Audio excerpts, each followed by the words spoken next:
Fala pessoal, tudo bem com vocês? Nesse vídeo a gente vai falar um pouquinho sobre os prós e contras do investimento a longo prazo, tá? Primeiro a gente vai falar o que é esse investimento a longo prazo. Segundo, a gente vai ver quais são os ativos mais indicados para esse tipo de investimento, tá? É claro que isso vai ser uma opinião minha aqui. E depois a gente vai ver alguns prós e também os contras de você fazer esse tipo de investimento a longo prazo. E isso porque muita gente decide fazer esse investimento a longo prazo, né? Porque pense comigo, se você está na casa ali dos 20 a 30 anos, vamos ser bem otimistas, tá? E imaginar que você vai ter uma vida útil aí de pelo menos mais 40 a 50 anos. Suponha que você trabalhe mais 20 a 25 anos. Então você quer passar pelo menos aí uns 20 a 30 anos curtindo, né, vivendo o fruto do seu labor e todo o seu esforço, o esforço de uma vida. Por isso, o investimento a longo prazo, a gente pressupõe que sejam investimentos acima da casa dos 10 anos. Mas não só isso, né? São investimentos que podem chegar a cada dos 20, 25 anos e tudo isso vai depender do seu propósito. Por exemplo, eu desejo ficar investindo até os meus 40, 45 anos e dali eu já imagino que eu vou conseguir ter uma renda passiva interessante para os meus propósitos naquele momento da minha vida. Então, o ideal é ficar fazendo esses aportes, né? Eu tô com 24 anos hoje. Então, eu imagino ainda um período de pelo menos uns 20 anos aí para frente, fazendo aportes mensais. Sempre que eu puder estar investindo, irei investir porque eu sei que no futuro isso vai trazer um retorno muito bom para aquele meu momento da vida. E se você também pensa em fazer esse tipo de investimento a longo prazo, se em algum momento você quer vivenciar, né, um dinheiro de renda passiva, você pode sim fazer também esse investimento a longo prazo, né?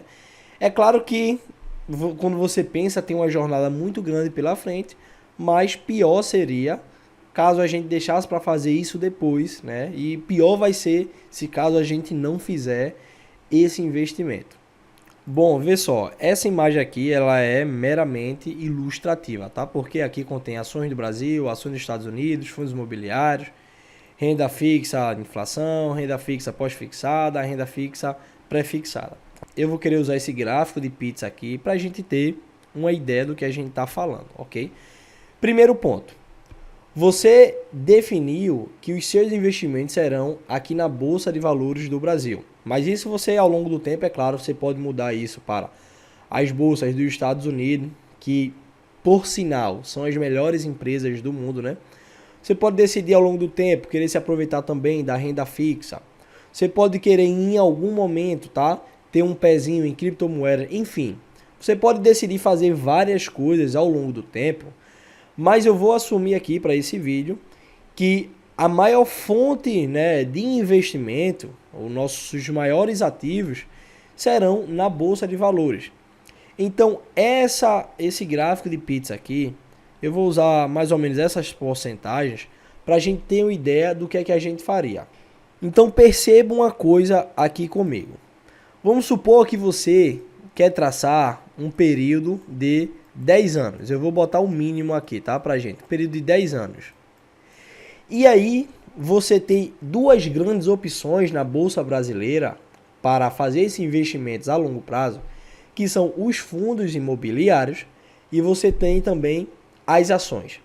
É claro que os fundos imobiliários, em geral, eles performam pior, né? Eu não vou falar pior, eu vou dizer que as ações, boas ações, performam melhor do que os fundos imobiliários. Isso juntando o quesito valorização e dividendos das ações e valorização e dividendos dos fundos imobiliários. Tem alguns gráficos comparativos, né, de FIX, gráficos também do IDIV e também gráficos de boas empresas do Ibovespa, que quando você compara você realmente vê que essas ações performaram muito melhor. Mas o ponto aqui é o seguinte, sendo eu, no meu ponto de vista, um percentual desse gráfico aqui seria, eu diria que esse percentual aqui, ó, seria de ações. Eu reservaria 30% para fundos imobiliários, e aqui não focando em valorização dos fundos, mas focando estritamente apenas nos seus dividendos, ainda que uma vez aqui no Brasil, dividendos não é tributado, então isso acaba sendo muito bom para a gente que quer ter esse tipo de investimento. Já para os outros 70%, eu não focaria um ponto percentual sequer em empresas de valorização, como assim? Empresas de small caps com um patrimônio bem abaixo dos 20 bilhões, mas esse não é o ponto, ter um patrimônio abaixo dos 20 bilhões. Porque, por exemplo, algumas empresas de energias, que são empresas para longo prazo, elas têm um patrimônio abaixo dos 20 bilhões, mas o foco delas não é ficar fazendo alavancagem para aumentar o seu patrimônio. Como, por exemplo, foi a Magalu, Via Varejo e algumas outras empresas do segmento do atacado e do varejo. Esse percentual aqui eu reservaria para empresas boas pagadoras de dividendos, isso é um ponto. Isso você tem que fazer uma análise minuciosa, porque pode ser que naquele período a empresa não esteja pagando bons dividendos, mas quando você pega um período assim de 10 anos, a maioria dos anos foram a empresa pagando bons dividendos. Então, primeiro ponto, empresas que pagam bons dividendos. Segundo ponto, empresas de setores perenes, como assim, né? Setores de energia elétrica, setores bancários. Esses setores são fundamentais para você formar uma carteira que visa o longo prazo, porque geralmente essas empresas podem ter uma receita recorrente, né, por 10, 15, 20 anos. Então isso é um ponto muito positivo para quem quer investir a longo prazo. Então eu reservaria um valor menor para os fundos imobiliários, e isso vai do seu critério. Você poderia deixar só 20% e ainda estaria ok. Mas na questão das empresas, eu alocaria a maior parte em empresas boas pagadoras de dividendos, tem um histórico bom, né? E grandes empresas, né, de setores assim perenes, que a gente sabe que tem uma margem líquida, sabe que tem uma receita recorrente muito boa. E aí eu vou lhe pedir, por gentileza, se você quiser acompanhar nossos vídeos aqui, se inscreva no canal, que a gente tem uma rotina de investimentos, tá? Traz bastante notícia acerca do mercado de ações e fundos imobiliários. Então se você gostar, já deixa o joinha e nos acompanhe. Bom, aqui eu trouxe no site Investidor 10 alguns comparativos que isso pode nos ajudar. Eu trouxe uma empresa que eu considero para longo prazo, que é o Banco do Brasil, e trouxe uma empresa que eu não incluiria na minha carteira se fosse para o longo prazo, que é a Magazine Luiza. Veja aqui uma coisa que eu trouxe para vocês. No gráfico de 2 anos, tá? A comparação entre essas empresas na rentabilidade, o Banco do Brasil assim ganha de sobra. Quando a gente vai para o gráfico de 5 anos, aqui eu vou fazer um comentário já já, o Banco do Brasil nesse período de 5 anos também acabou ganhando. Quando a gente vai para o gráfico de 10 anos, veja, a Magazine Luiza ganha nesse quesito da rentabilidade. Mas aqui que está o ponto. Para quem quer investir a longo prazo, pressupõe que você vai estar fazendo sempre novos aportes.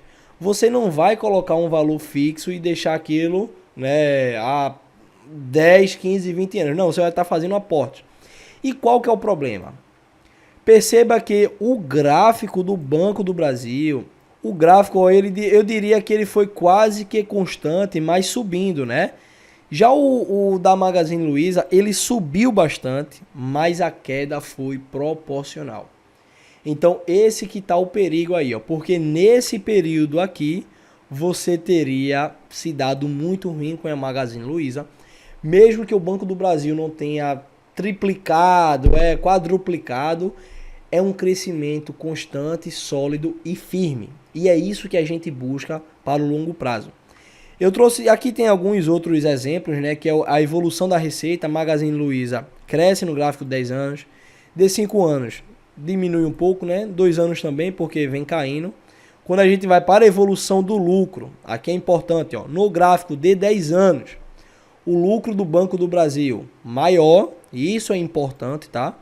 De 5 anos também maior e de 2 anos também maior. Ou seja, é uma empresa que no longo prazo tem bem mais lucro do que essas empresas de momento que crescem, mas depois caem na mesma proporção. E um outro exemplo que eu trouxe aqui foi a Petrobras e a Via Varejo no gráfico de 2 anos. É um desmantelo. No gráfico de 5 anos, você percebe que a Via teve esse período aqui que saiu por cima. A Petrobras ali oscilando, mas sempre dentro de uma faixa legal. Mas no gráfico de 5 anos, ponto para a Petrobras. No gráfico de 10 anos, ponto mais ainda para a Petrobras e algum ponto negativo, não dá nem zero, dou um ponto negativo para Via Varejo. E isso se repete na evolução da receita, tá? E isso se repete ainda mais na evolução do lucro. Ou seja, investir a longo prazo é uma escolha de empresas que trazem resultados sólidos e recorrentes. Não empresas de momento, não apostar que a empresa vai crescer no ano que vem ou daqui a 6 meses, não. É a gente pensar que daqui a 10, 15, 20 anos a gente vai querer ter um patrimônio sólido e isso se constrói com empresas sólidas e que pagam bons dividendos. Então, pessoal, é isso. Espero que vocês tenham gostado. Se gostaram, deixe seu joinha e se inscreva no canal para acompanhar nosso trabalho aqui. Até mais, um abraço, tamo junto.